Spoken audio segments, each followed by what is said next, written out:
Enema দেওয়া।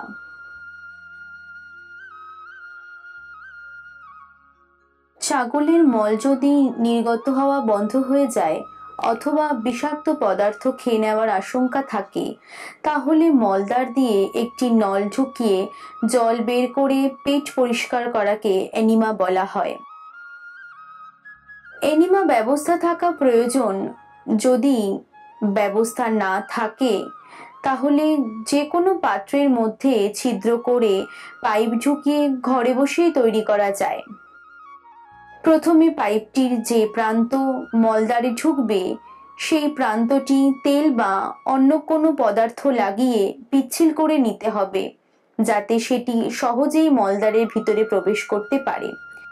জল ভরা পাত্রটি উঁচুতে রাখতে হবে যাতে জলটি নলের মধ্য দিয়ে ওপর থেকে নিচে আসতে পারে। নলের ভিতরে যাওয়ার পর পাত্রে আধা লিটার সাবানযুক্ত গরম জল ঢেলে দিতে হবে।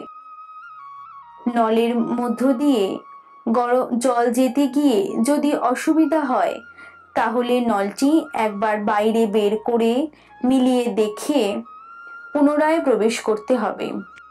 5 থেকে 10 মিনিট জল যাবার পর পাইপটি বের করে নিতে হবে এবং কিছুক্ষণের মধ্যেই জল ও মল একসাথে বেরিয়ে আসবে। এটাই সঠিক উপায় মল নির্গমনের জন্য।